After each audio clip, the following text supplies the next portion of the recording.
وَإِذَا قُرِئَ الْقُرْآنُ فَاسْتَمِعُوا لَهُ. لا حول ولا قوة إلا بالله العلي العظيم. أعوذ بالله من الشيطان اللعين الرجيم. بسم الله الرحمن الرحيم.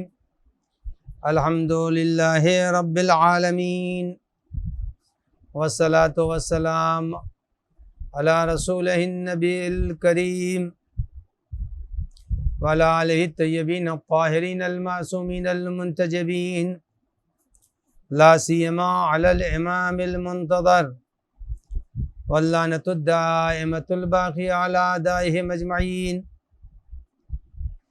أما بعد، فقد قال الله الحكيم في كتابه الكريم. بسم الله الرحمن الرحيم. ألم تر كيف فعل ربك بأصحاب الفيل ألم يجعل كيدهم في تضليل وأرسل عليهم طيرا أبابيل ترميهم بحجارة من سجيل فجعلهم كعصف مأكول. حاضرین محترم، علی ٹی وی کے اس پروگرام میں آج میں نے سورہ مبارکہ فیل کی تفسیر کے بیان کرنے کا ارادہ کیا ہے، اور انشاءاللہ اس سورہ مبارکہ فیل کی تفسیر ہمارے تمام ناظرین علی ٹی وی کے ذریعے سے سماعت فرما رہے ہیں۔ سب سے پہلی چیز تو یہ ہے کہ پروردگار عالم نے قرآن مجید کو ماہ مبارک رمضان میں نازل کیا، اور ماہ مبارک رمضان قرآن کی بہار ہے۔ اس موضوع پر اس وقت مجھے گفتگو نہیں کرنی ہے، بلکہ صرف آپ کے سامنے اسی سورہ مبارک فیل کے ذیل میں کچھ باتیں عرض کرنا ہے۔ سب سے پہلی چیز جو آج کی اس تقریر میں اور اس نشست اور جلسے میں بیان کرنا ہے وہ یہ ہے کہ پروردگار عالم نے سورہ مبارکہ فیل کو مکہ مکرمہ میں اس وقت نازل کیا جب پیغمبر اکرم صلی اللہ علیہ وآلہ وسلم نے اعلان نبوت کے 3 سال یا 5 سال کے وقفے میں اس سورہ مبارکہ کو نازل کیا۔ اس کی صحیح تعین مفسرین نہیں کر سکے ہیں کہ یہ سورہ 5 برسوں میں کس سال آیا ہے، لیکن اتنا طے ہے کہ ہجرت حبشہ کے درمیان اللہ نے اس سورہ کو نازل کیا۔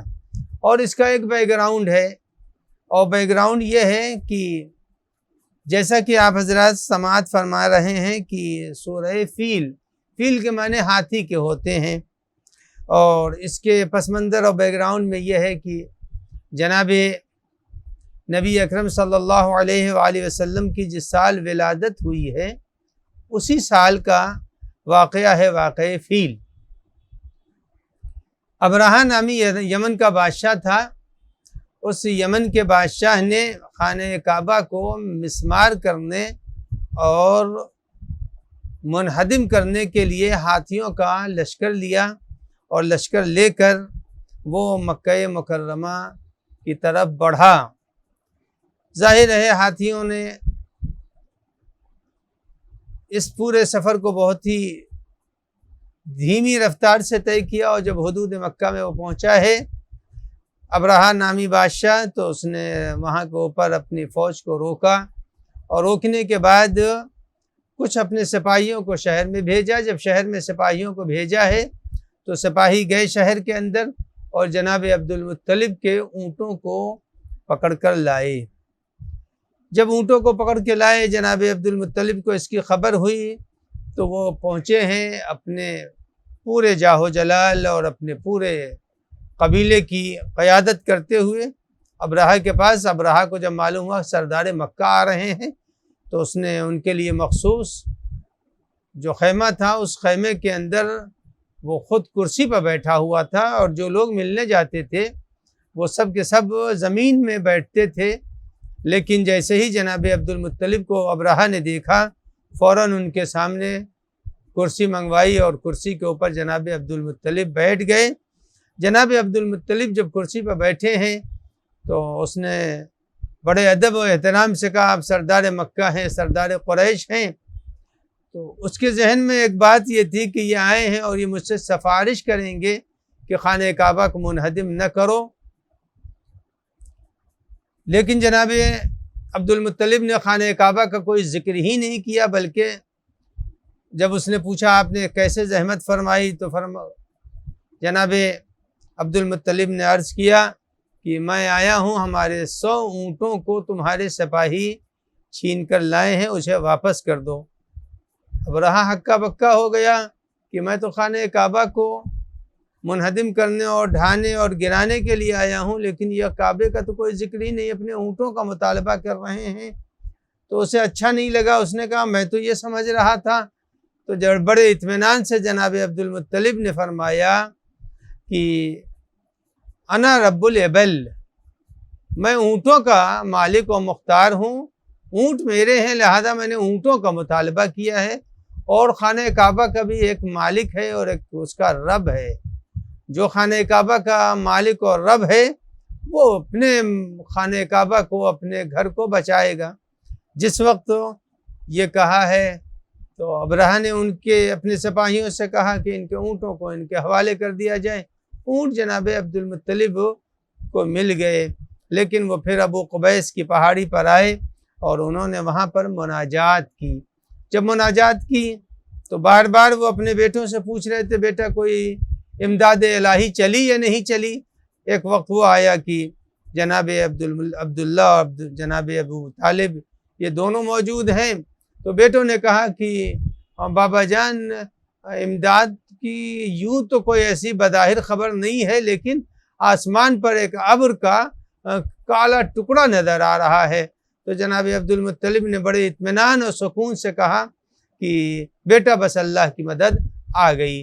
اور جب وہ کالا ابر کا ٹکڑا قریب آیا اور تو پھر بیٹوں نے جناب عبد المطلب کو بتایا کہ بابا یہ ابر کا ٹکڑا نہیں ہے، یہ تو پرندوں کا ایک بہت بڑا جھنڈ ہے جو آ رہا ہے۔ تو جیسے ہی یہ جھنڈ آیا ہے جناب عبد المطلب کو سکون ہو گیا کہ امداد الہی اور امداد غیبی آ گئی۔ اب عزیزان گرامی، یہ واقعہ یہاں تک میں آج آپ کی خدمت میں عرض کر رہا ہوں۔ اب آئیے واقعے کے دوسرے پہلو کی طرف اشارہ کروں۔ واقعے کا دوسرا پہلو یہ ہے کہ پروردگار عالم جلدی کسی پر عذاب نہیں کرتا۔ یہ پروردگار عالم کا اصول ہے کہ وہ عذاب فوری کسی کے اوپر نہیں کرے گا۔ اس وقت وہ عذاب کرتا ہے جب بندہ اللہ کے معین کیے ہوئے اصولوں کو کراس کر جائے اور حدود انسانیت کو وہ پامال کر دے۔ اب حدود انسانیت کو پامال کرنے کا مقصد یہ ہے کہ اللہ کا ارشاد ہے کہ زمین کے اوپر وہ ظلم کو برداشت نہیں کرے گا۔ بقیہ اللہ کو اگر کوئی نہیں مانتا ہے، کوئی کافر ہے، کوئی بے دین ہے، کوئی کمیونسٹ ہو جائے تو اللہ اس کو برداشت کر لے گا، لیکن زمین کے اوپر اللہ ظلم کو برداشت نہیں کرتا۔ لہذا قرآن مجید نے بارہا اس کا ذکر کیا ہے، من یتعد حدود اللہ فاولئک هم الظالمون۔ جس کسی نے بھی اللہ کی بنائی ہوئی لائن کو کراس کیا پھر اللہ اس شخص کو نہیں چھوڑے گا، وہی ظالم ہے جو بنائی ہوئی اللہ کی لائن کو کراس کر جائے۔ دیکھیے ہر چیز کی ایک لمٹ ہوتی ہے۔ آپ حضرات اس میں ہمارے ناظرین بہت سے ہیں جنہوں نے ہوائی جہاز کا سفر کیا ہے۔ ہوائی جہاز جس بلندی پر جاتا ہے اس بلندی کے اوپر آکسیجن نہیں ملے گی، لہذا اس کا انتظام کر دیا گیا اس لمٹ سے آگے بڑھے آکسیجن نہیں ملے گی۔ بہت سی جگہوں کے اوپر بجلی کے پول کے اوپر آدمی کی کھوپڑی اور 2 ہڈیاں لگا دی گئی ہیں۔ کیوں لگائی گئی ہیں؟ وہ اس لیے لگائی گئی ہیں کہ اس سے آگے نہ بڑھیے گا، اس سے آگے بڑھے تو جل جائیں گے۔ معلوم ہوا ہر چیز کی ایک حد ہے۔ تو زمین کے اوپر اللہ نے ہر مذہب کو برداشت کر لیا، لیکن اللہ نے کبھی زمین کے اوپر ظلم کو برداشت نہیں کیا ہے۔ لہذا قرآن مجید نے جب ظلم کا ذکر کیا تو فرمایا وما ظلمناہم ولکن ظلموا انفسہم، اللہ کسی پر ظلم نہیں کرتا بلکہ خود انسان اپنے اوپر ظلم کرتا ہے، جس کی وجہ سے وہ مبتلا ہوتا ہے اللہ کے عذاب میں۔ اللہ جب عذاب کرتا ہے تو عذاب کے لیے ضروری نہیں ہے کہ وہ بہت بڑی فورس کو استعمال کرے، نہیں، اللہ نے کبھی فورس کو استعمال نہیں کیا، بلکہ اس کا قانون یہ ہے کہ شخصیت بڑی ہے مگر عذاب کا طریقہ بڑا چھوٹا ہوگا۔ اب دنیا جو ہے وہ پانی سے جی رہی ہے، پانی کے اوپر پل رہی، اگر پانی نہ ہو تو دنیا ختم ہو جائے گی۔ پروردگار عالم نے پہلے جب زمین پر ظلم و زیادتی ہوئی تو حضرت نوح نبی کا زمانہ ہے، ان کے زمانے میں جب ظلم و زیادتی حد سے زیادہ بڑھ گئی اور اتنا ہی ہو گئی کہ اب نبی کی بات کو نہیں سننے لگے لوگ اور ان پر پتھر مارنے لگے، زخمی ہو گئے، پتھروں میں وہ دب گئے، جبرائیل آ کر کے ان کو نکالتے تھے۔ تو پروردگار عالم نے کہا اچھا ٹھیک ہے، اب میں ان لوگوں کو عذاب میں مبتلا کروں گا۔ تو عذاب کوئی اور نہیں تھا، بہت ہی روزمرہ کی زندگی میں اگر بارش نہ ہو تو آدمی مر جائے گا، لیکن قرآن مجید فرماتا ہے کہ کذبت قبلہم قوم نوح کی قوم نے جناب نوح کے پہلے بھی انبیاء کو جھٹلایا اور نبی نوح کو بھی جھٹلایا۔ تو اللہ نے کیا کیا؟ اللہ ارشاد فرما ففتحنا ابواب السماء بماء منہمر وفجرنا الارض عیونا۔ قرآن مجید کہتا اللہ نے آسمان سے موسلا دھار بارش نازل کر دی اور زمین سے کہا اپنے تم پانی کے چشموں کا دہانہ اور منہ کھول دو۔ اب زمین سے بھی پانی ابلنے لگا، آسمان سے موسلا دھار بارش ہونے لگی۔ تو پروردگار عالم نے کوئی بہت بڑا ان کے لیے سامان فراہم نہیں کیا، وہی بادل جو اڑتے رہتے تھے، جو پانی برساتے تھے، وہی زمین کے چشمے جس سے آدمی سیراب ہوتا تھا، انہی چشموں کو پروردگار عالم نے حکم دیا کہ ابلنا شروع کر دو۔ وہی پانچ بادل جو ہمیشہ بارش اور بوندیں اور پانی برساتے تھے، ان سے کہا کہ تم اب موسلا دھار رکنا نہیں۔ تو اللہ جب عذاب نازل کرتا ہے تو عذاب کے لیے پروردگار عالم ضرورت نہیں ہے کہ وہ اسی انداز سے بڑے پیمانے کے اوپر عذاب کرے، چھوٹے پیمانے پر بھی اللہ عذاب کرتا ہے۔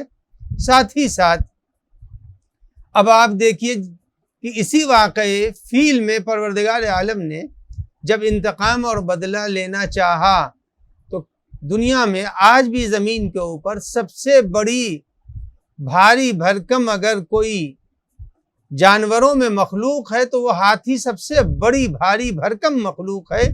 آج کی سائنس بھی کہتی ہے ہاتھی سے بڑا زمین کے اوپر کوئی بھاری بھرکم جانور نہیں ہے، لیکن پروردگار عالم نے اس بھاری بھرکم جانور کے مقابلے میں کوئی بہت بڑی چیز نہیں بھیجی، بلکہ اللہ نے ابابیل کو بھیجا۔ جب ابابیل کو بھیجا ہے تو ابابیل چلی اور چھوٹے سے کنکر کے ذریعے اللہ نے ابابیل کا لشکر بھیجا، اور اس چھوٹے کنکر کے ذریعے سے ایک ایک ہاتھی کے اوپر ایک ایک کنکر گر رہی تھی، کنکریاں گر رہی تھیں اور ہاتھی زمین کے اوپر ڈھیر ہو جا رہا تھا۔ تو پروردگار عالم کے عذاب کے اصولوں میں سے یہ ہے۔ اب میں آپ کی خدمت میں عرض کروں کہ پروردگار عالم جب عذاب نازل کرتا ہے تو عذاب کے لیے یہ ضروری نہیں ہے کہ بے گناہ کو بھی عذاب میں مبتلا کر دے، نہیں، اللہ کبھی بے گناہ کو عذاب میں مبتلا نہیں کرتا، جب بھی مبتلا کرے گا گنہگار کو مبتلا کرے گا۔ لہذا جناب نوح کا جب واقعہ میں بیان کر رہا ہوں تو جناب نوح کے واقعے میں یہ ملتا ہے کہ اللہ نے کہا انجینا ہو و اصحاب السفینہ، ہم نے اصحاب سفینہ کو بچا لیا، یعنی ڈوبویا بھی ہے اور بچایا بھی ہے۔ ڈوبویا ہے ان لوگوں کو جنہوں نے نبی کو جھٹلا دیا، مگر بے خطا کو اللہ نے نہیں ڈوبایا، بلکہ کہا انجینا ہو و اصحاب السفینہ، ہم نے اصحاب سفینہ کو بچا لیا۔ اب آئیے، پروردگار عالم نے نوح کے سفینے کے ذریعے دینداروں کو بچا لیا، کلمہ پڑھنے والوں کو بچا لیا، فقط انہی کو نہیں بچایا بلکہ جانوروں کو بھی بچا لیا۔ اب آئیے پروردگار عالم نے جناب شعیب کا ذکر کیا، وَلَمَّا جَاءَ أَمْرُنَا شُعَيْبًا وَالَّذِينَ آمَنُوا، اللہ نے ان لوگوں کو بچا لیا جو لوگ جناب شعیب کے ساتھ تھے۔ معلوم ہے اللہ جب عذاب نازل کرتا ہے تو عذاب میں خطا کار اور بے خطا سب کو نہیں پروردگار عالم شامل کرتا، بلکہ صرف ان لوگوں کو پروردگار عالم مبتلا کرتا ہے جو لوگ کے پروردگار عالم کی اطاعت نہیں کرتے۔ تو عذاب الہی انہی لوگوں پر آتا ہے جو عذاب الہی کے مستحق ہوتے ہیں، جو اللہ کو نہیں مانتے، جو زمین کے اوپر ظلم کرتے ہیں۔ اگر زمین کے اوپر ظلم نہ ہو تو پروردگار عالم کبھی بھی انسانوں کے اوپر عذاب نازل نہیں کرے گا۔ ایک پہلو یہ ہوا۔ اب آئیے عذاب سے بچانے کے راستے کیا ہیں، کس راہوں سے انسان اپنے کو عذاب الہی سے بچا سکتا ہے۔ یہ زمانہ ساری دنیا کے لیے کرونا کا ہے، کرونا کے عذاب میں سب مبتلا ہو گئے ہیں۔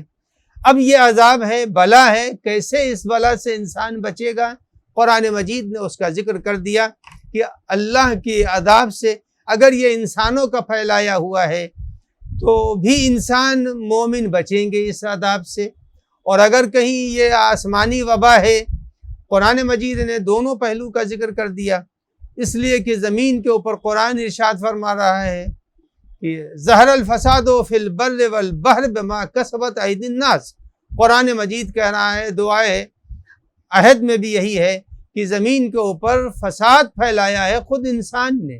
ظہر الفساد فی البر والبحر بما کسبت ایدی الناس، انسان نے اپنے ہاتھوں سے زمین اور دریاؤں کے سکون کو غارت کر دیا ہے، زمین اور دریاؤں کے سکون میں خلل پیدا کر دیا ہے، فساد پیدا کر دیا ہے۔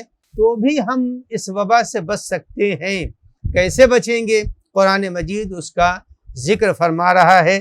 سورہ مبارکہ انفال میں ارشاد ہو رہا ہے، ما کان اللہ لیعذبہم وانت فیہم وما کان اللہ معذبہم وہم یستغفرون۔ دو ذریعے ایسے ہیں جس کی موجودگی میں انسان اللہ کے عذاب سے بچ جائے گا اور عذاب الہی میں مبتلا نہیں ہوگا۔ وہ دو ذریعے کون ہیں؟ ان میں سے ایک ذریعہ ختم ہو چکا ہے، پروردگار عالم فرما رہا ما کان اللہ لیعذبہم وانت فیہم، اے پیغمبر جب تک آپ ہیں ہم زمین پر عذاب نہیں کریں گے۔ اسی لیے امام محمد باقر علیہ السلام فرماتے ہیں کہ اللہ نے پیغمبر کو تو اٹھا لیا لیکن استغفار کے ذریعے کو باقی رکھا ہے۔ ارشاد ہو رہا ما کان اللہ معذبہم وہم یستغفرون، اگر کوئی دنیا میں استغفار کر رہا ہے تو استغفار کرنے والے پر اللہ عذاب نہیں کرتا۔ تو اب استغفار کو پروردگار عالم نے بتایا ہے اینٹی وائرس۔ یہ جو آج وائرس پھیلا ہوا ہے، اس وائرس کے لیے اگر اینٹی وائرس کی ضرورت ہے تو اینٹی وائرس یہی ہے استغفار۔ قرآن کے اعتبار سے ما کان اللہ معذبہم وہم یستغفرون، جب تک انسان استغفار کر رہا ہے۔ اب استغفار کے معنی کیا ہے؟ اینٹی وائرس ہم نے بیان کر دیا۔ غفر کہتے ہیں کسی چیز کو چھپا لینے کو، اسی لیے آپ دیکھ لیجئے جو ڈھکن ہوتا ہے کسی شیشی کے اوپر، کسی بوتل کے اوپر، کسی پانی کی بسلری کے اوپر، تو اس ڈھکن کا فائدہ کیا ہے؟ فائدہ اس کا یہ ہے کہ باہر کی گندگی آتی نہیں، اندر کا پانی باہر نکلتا نہیں۔ اگر کوئی شخص استغفار کرتا ہے تو استغفار کا فائدہ یہ ہوگا کہ باہر کا وائرس، باہر کا گناہ آئے گا نہیں، اندر کی صحت اور اندر کا ایمان نکلنے نہیں پائے گا۔ ما کان اللہ معذبہم وہم یستغفرون، تو یہ استغفار کے فائدے ہیں۔ اب آئیے میں آپ کی خدمت میں عرض کروں کہ یہ ماہ مبارک رمضان بھی ہے اور علی ٹی وی سے آپ حضرات تو دیکھ بھی رہے ہیں۔ تفسیر قرآن مجید کو۔ قرآن کیا کہہ رہا ہے؟ قرآن کہہ رہا ہے وَبِالْأَسْحَارِ هُمْ يَسْتَغْفِرُونَ۔ کسی مہینے میں ہو سکتا ہے 11 مہینے میں اکثریت وہ ہے جو سحر میں نہیں اٹھتی، اذان کے وقت اٹھتی ہے نماز کے لیے، لیکن یہ وہ مہینہ ہے جس مہینے میں سحر کھانے کے لیے روزے کی وجہ سے آدمی پہلے اٹھ گیا ہے۔ جب پہلے اٹھ گیا ہے تو اب قرآن کہتا ہے وَبِالْأَسْحَارِ هُمْ يَسْتَغْفِرُونَ، کچھ وہ افراد ہیں جو سحر میں استغفار کرتے ہیں۔ تو اگر انسان استغفار سحر میں کر لے تو اینٹی وائرس یہ استغفار بنے گا، اور کرونا کے عذاب سے، کرونا کی بلا سے، کرونا کی بیماری سے انسان بچے گا۔ تو ایک چیز بچنے کی یہ ہے کہ آدمی ظلم نہ کرے۔ اگر ظلم کرے گا تو ظالم کو اللہ نہیں چھوڑتا، جیسے ابرہہ کو اللہ نے نہیں چھوڑا۔ تو قرآن مجید نے صاف اور صریح لفظوں میں فرما دیا کہ استغفار کرو۔ استغفار کے ذریعے سے پروردگار عالم تمہارے اوپر سے استغفار کا صلہ یہ دے گا کہ تم مبتلا نہیں ہوگے کسی گناہ میں، مبتلا نہیں ہوگے کسی بیماری میں۔ اب اس کے بعد میں آپ کے لیے عرض کر دوں کہ استغفار اگر انسان کرتا ہے تو استغفار سے بچ بھی جائے گا، اور اگر استغفار نہیں کرے گا کچھ دنوں دنیا کا عیش ملے گا۔ یہ جتنے دنیا میں حکمراں ہیں جو ظلم کر رہے ہیں، زیادتیاں کر رہے ہیں، ان کو یاد رکھنا چاہیے کہ ان کا ظلم، ان کی زیادتی، ہمیشہ ہسٹری پڑھنی چاہیے۔ ہسٹری بتاتی ہے کہ کبھی دنیا میں عادل رہ جاتا ہے، ظالم نہیں رہتا۔ ایک سے ایک بڑے پیدا ہوئے جنہوں نے ظلم کیا تھا۔ فرعون مٹ گیا، نمرود مٹ گیا، شداد مٹ گیا، صدام مٹ گیا۔ اور آپ یہ دیکھیے کہ جو عدالت کرتا ہے وہ کبھی مٹتا نہیں ہے۔ 5 امریکہ کے صدر آئے اور چلے گئے، نام مٹ گیا، کوئی پہچان نہیں رہا، لیکن ایک رہبر جو اس زمانے سے لے کے آج تک ہے، تو جو عادل ہوتا ہے وہ جلدی مٹتا نہیں۔ جو عادل ہوتا ہے اس کا ذکر بھی باقی رہتا ہے، اس کی یاد بھی باقی رہتی ہے، اس کی شخصیت بھی باقی رہتی ہے، اور جو ظلم کرتے ہیں وہ مٹ جاتے ہیں۔ تو قرآن مجید نے ظالم کے لیے بتا دیا ہے وَفِي ثَمُودَ إِذْ قِيلَ لَهُمْ تَمَتَّعُوا حِينَ حَتَّىٰ حِينٍ۔ یاد رکھنا، اگر تم نے ظلم کیا تو ظلم کی وجہ سے تم بہت دیر تک دنیا کے اندر اپنا فائدہ نہیں حاصل کر سکتے ہو، بلکہ بہت ہی مختصر مدت ہوگی جس مدت میں تم اپنا اثر رسوخ ظاہر کر سکتے ہو، اس کے بعد تمہارا اثر اور رسوخ مٹ جائے گا۔ تو پروردگار عالم نے قرآن مجید میں صاف و صریح لفظوں میں استغفار کی تاکید کی ہے۔ اب آئیے، استغفار کے ذریعے سے آدمی کو 5 چیزیں ملتی ہیں۔ اگر کوئی شخص استغفار کرتا ہے تو اسے 5 چیزیں ملیں گی۔ قرآن سورہ مبارکہ نوح میں ارشاد فرما رہا ہے، آئے ہیں کچھ لوگ امیر المومنین کی خدمت میں، باری باری آئے، اور آنے کے بعد ایک شخص نے کہا یا امیر المومنین ہم گنہگار ہیں۔ حضرت نے فرمایا استغفار کرو۔ دوسرا آیا، اس نے کہا بارش نہیں ہو رہی ہے، تو کہا استغفار کرو۔ تیسرا آیا، اس نے کہا کہ اولاد نہیں ہے، تو کہا استغفار کرو۔ چوتھا آیا، اس نے کہا درختوں میں پھل نہیں آ رہے ہیں، کہا استغفار کرو۔ ابن عباس بیٹھے ہوئے تھے، جب ابن عباس بیٹھے تھے تو ابن عباس نے کہا یا امیر المومنین، آپ نے ہر شخص کو ایک ہی انداز سے ایک ہی ذکر بتا دیا کہ استغفار کرو، استغفار کرو۔ تو امیر المومنین علی ابن ابی طالب علیہ السلام نے فرمایا کہ ابن عباس تم نے قرآن کو نہیں پڑھا ہے؟ قرآن سورہ مبارکہ نوح میں فرما رہا ہے قُلِ اسْتَغْفِرُوا رَبَّكُمْ إِنَّهُ كَانَ غَفَّارًا، تم استغفار کرو، اللہ تمہیں گناہوں کو معاف کر دے گا، گناہوں سے بری کر دے گا۔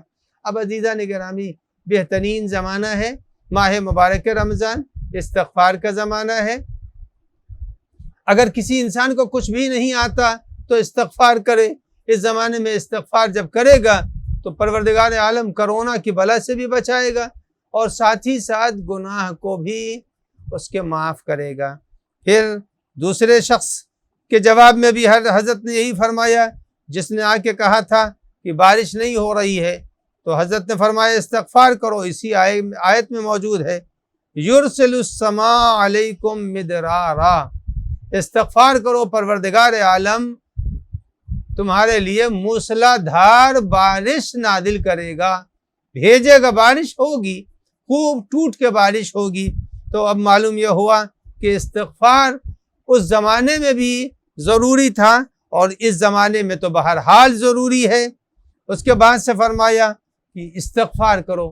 آج ہر آدمی، کاروبار بند ہے، ملازمتوں میں کٹوتیاں ہو رہی ہیں، سیلری کم دی جا رہی ہے، جو چھوٹے پیمانے پر تاجر ہیں وہ بھی اس وقت متاثر ہو رہے ہیں، جو ڈرائیور ہیں وہ بھی ہو رہے ہیں، جو پارٹی والے ہیں وہ بھی ہو رہے ہیں، جو حمال ہیں اور جو کلی ہیں سب متاثر ہو رہے ہیں۔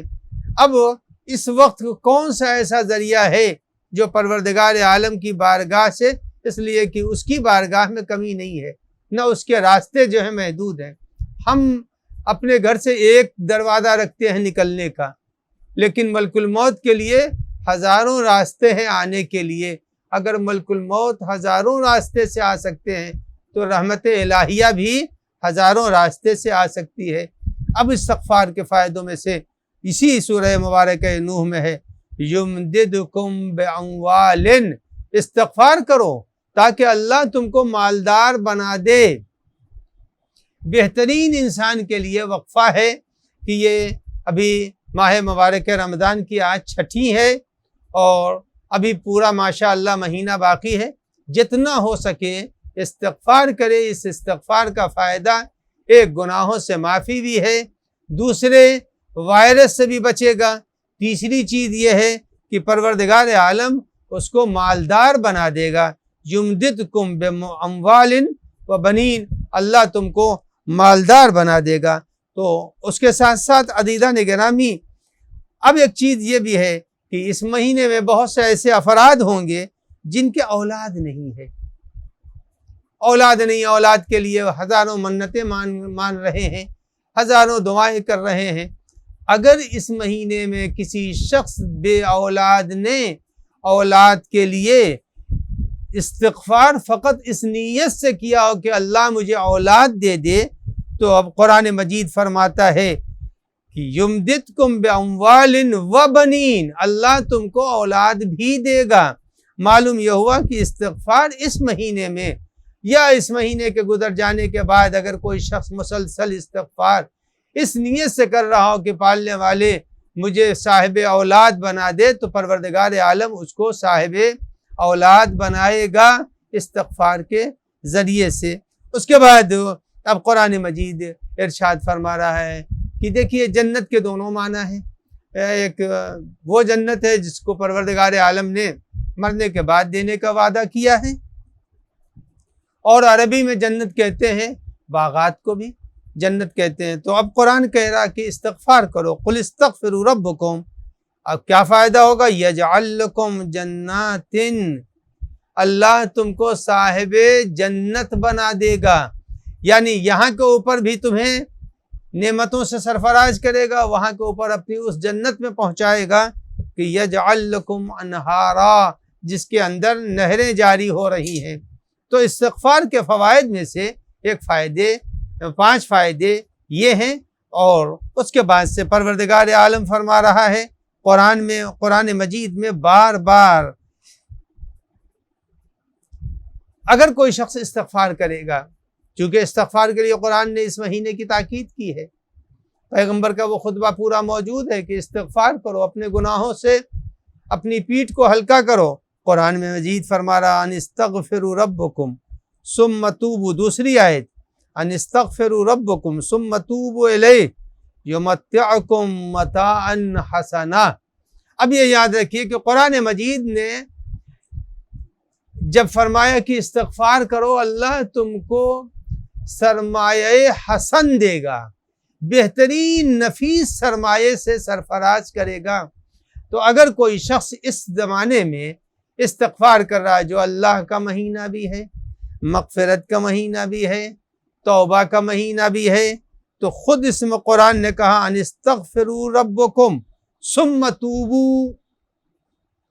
اب دو چیزیں ہیں انسانی زندگی میں۔ انسانی زندگی میں 2019 میں کچھ رمضان میں کوتاہیاں کی تھیں، یا 2019 میں کچھ غلطیاں کی تھیں، اور یہ 2020 ہے۔ اب اس 2020 میں ہم کو کیا کرنا ہے؟ دو چیزیں ہوتی ہیں، ایک کا نام توبہ ہے اور ایک کا نام استغفار ہے۔ توبہ اور استغفار کے درمیان کا فرق یہ ہے کہ توبہ کی جاتی ہے جو ہمارے 2019 میں ہم سے غلطیاں ہوئی ہیں، یا 2019 میں جو ہم سے کمی ہوئی ہے یا ہم سے کوتاہیاں ہوئی ہیں، ان کوتاہیوں کو دور کرنا کا نام ہے توبہ۔ اب اگر کسی شخص نے 2019 میں روزے نہیں رکھے تو اب اس کے لیے موقع ہے کہ وہ اب توبہ کرے کہ پالنے والے، یہ جو ابھی میرے پاس 6 ہی تو دن گزرے ہیں، اب کل سے میں روزہ رکھوں گا۔ تو توبہ کہتے ہیں ماضی کی غلطیوں پر پشیمان ہونا، ماضی کی غلطیوں کے اوپر شرمندہ ہونا۔ اگر کوئی شخص ماضی کی غلطی پر شرمندہ ہو رہا ہے تو اس کا نام ہے توبہ۔ اب قرآن کہتا ہے ان استغفروا ربکم ثم توبوا الیہ، کہ اپنے ماضی کی غلطیوں کے اوپر توبہ کر لو، ہم معاف کرنے کے لیے تیار ہیں۔ اور استغفار یعنی اب آئندہ تم بچو، استغفار کرو، یعنی آئندہ کے لیے تم اپنے کو بچاؤ۔ جب تم آئندہ کو ہمارے حوالے کر دو گے، فیوچر ہمارے پاس نہیں ہے کہ آج ابھی اپریل کی 30 تاریخ ہے، 1 مئی کو کیا ہوگا، یہ لاک ڈاؤن ہٹے گا یا نہیں ہٹے گا، ہمیں نہیں معلوم۔ اب قرآن مجید کہتا ہے کہ آنے والی مشکلوں کو ہمارے حوالے کر کے استغفار کرو۔ تو اب عزیزان گرامی، ہمارے جتنے بھی علی ٹی وی کے ناظرین ہیں، میں ان سے یہ کہوں گا کہ اس مہینے میں وہ استغفار کی نعمت سے اپنے کو محروم نہ کریں۔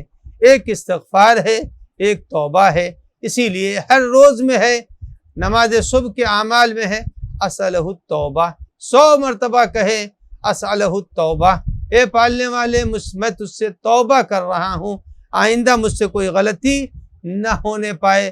توبہ ماضی اور گزرے ہوئے دنوں کی کمی اور کوتاہی کے اوپر ہے، اور استغفار آنے والے دنوں کی حفاظت کے لیے ہے، جس کو آج کی دنیا میں اینٹی بولتے ہیں، اینٹی وائرس۔ تو ہم آنے والے گناہ بھی وائرس ہے اور کرونا بھی وائرس ہے، تو ہم گناہ سے بھی بچتے رہیں، کرونا سے بھی بچتے رہیں۔ تو پروردگار عالم نے یہاں کے اوپر فرمایا تیسری چیز جو استغفار کے ذیل میں ہے، قرآن فرما رہا ہے لولا تستغفرون اللہ لعلکم ترحمون۔ قرآن فرما رہا ہے کہ دیکھو، یاد رکھنا، جو لوگ استغفار نہیں کرتے، آپ نے دیکھا اندھیری رات ہے، بہت زیادہ اندھیرا ہے، لیکن اگر وہاں کسی ایک گھر میں بھی روشنی جل رہی ہے، شہر میں آپ دیکھ لیجئے کہ جب آپ کسی بلڈنگ پر نظر کریں گے تو جن بلڈنگوں میں شہر کے لیے لوگ نہیں اٹھتے وہاں چراغ بجھے ہوئے ہیں، لیکن جہاں کے اوپر چراغ جل رہے ہیں ہر آدمی سمجھ گیا کہ ان کے یہاں روزہ رکھنے والے ہیں، تبھی ان کے یہاں چراغ جل رہا، روشنی ہے۔ تو یہ یاد رکھیے گا، جب انسان استغفار کرتا ہے تو استغفار کا فائدہ یہ ہوتا ہے کہ جس زمین پر استغفار ہو رہا ہے اس زمین کے اوپر رحمت الہیہ آتی ہے۔ آپ لوگ یہ نہ سمجھیں، بہت آسان سی مثال ہے، آیت کا ترجمہ بعد میں کروں گا۔ ارشاد لولا تستغفرون اللہ لعلکم ترحمون۔ اگر آپ کہیں ایسے بیسمنٹ میں چلے جائیں تو آپ کے موبائل کو نیٹ ورک نہیں ملتا، جب نیٹ ورک نہیں ملتا تو آپ ادھر سے کوئی کمی نہیں ہے، آپ ایک ایسی جگہ پہ چلے گئے ہیں جو نیٹ ورک رینج سے خالی ہے۔ تو یہ یاد رکھیے گا، جو لوگ استغفار نہیں کرتے وہ رحمت کی رینج سے نکل جاتے ہیں، اور جو رحمت کی رینج سے نکل گیا ہے وہ چاہے ادھر سے تو رحمت ہو رہی ہے مگر اس نے اپنے کو رحمت کی رینج سے نکال دیا۔ اب قرآن کہہ رہا ہے لولا لو لتستغفرون اللہ، اللہ اگر تم استغفار نہ کرتے تو اللہ کی رحمت تم تک نہ پہنچتی۔ تو استغفار کا فائدہ یہ ہے کہ ہم رحمت الہیہ کی رینج میں آ جاتے ہیں، اور جو رحمت الہیہ کی رینج میں ہوگا تو مسائل دنیا، مصائب دنیا، مشکلات دنیا، اس لیے کہ جو شخص بارش کے اندر کھڑا ہوگا اس کے بدن کے اوپر نجاست نہیں ہو سکتی، اس لیے کہ موسلا دھار بارش کے اندر ہے۔ تو پروردگار عالم فرما رہا ہے لو لتستغفرون اللہ لعلکم ترحمون، اگر تمہارے استغفار نہ ہوتے تو رحمت الہیہ نہیں ہوتی۔ تو میں اپنے علی ٹی وی کے سارے ناظرین سے یہ گزارش کروں گا کہ اگر دعائے ابو حمزہ صومالی نہیں آتی نہ پڑھیں، اگر وہ کچھ اور نہیں کر سکتے ہیں کم سے کم وضو کر کے رو بقبلہ بیٹھ کے اتنا تو کریں کہ استغفار کریں۔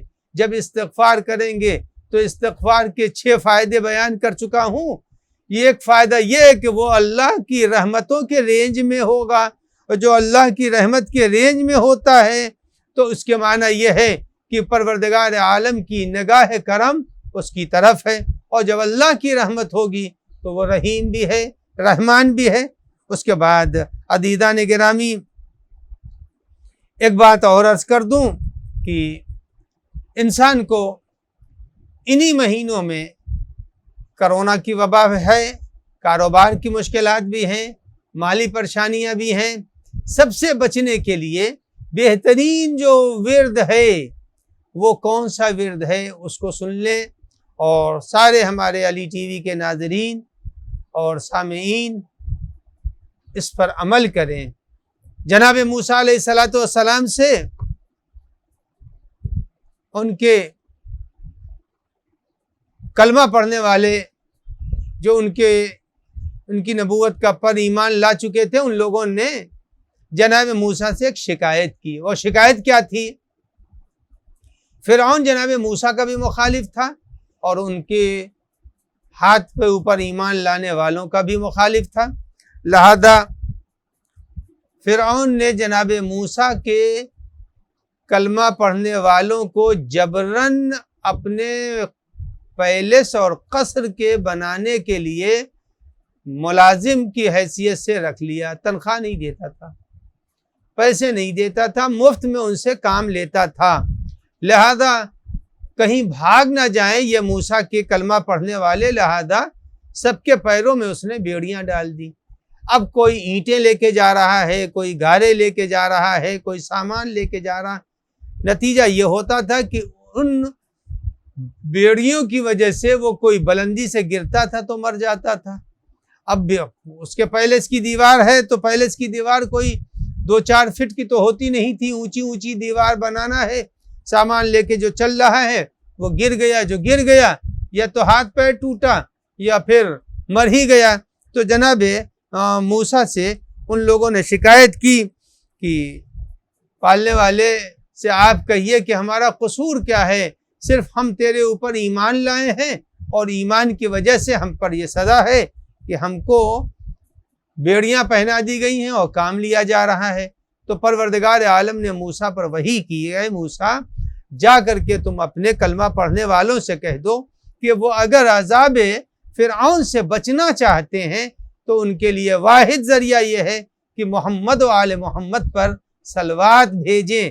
اگر محمد اور آل محمد پر صلوات بھیج رہے ہوں گے تو اس کے فائدے یہ ہوں گے کہ یہ حادثاتی موت نہیں ہوگی، ایکسیڈنٹل موت نہیں ہوگی۔ اگر کل موسیٰ جو 3.5 اور 4 ہزار سال پہلے کے تھے، ان کے کلمہ پڑھنے والے اگر محمد و آل محمد پر صلوات بھیج کر اپنے کو ایکسیڈنٹل موت سے بچا سکتے تھے، تو اگر اس ماہ مبارک رمضان میں مومنین استغفار کر رہے ہوں اور کثرت سے اہل بیت پر صلوات بھیج رہے ہوں تو یہ کرونا کی ایکسیڈنٹل ڈیتھ سے بچ جائیں گے۔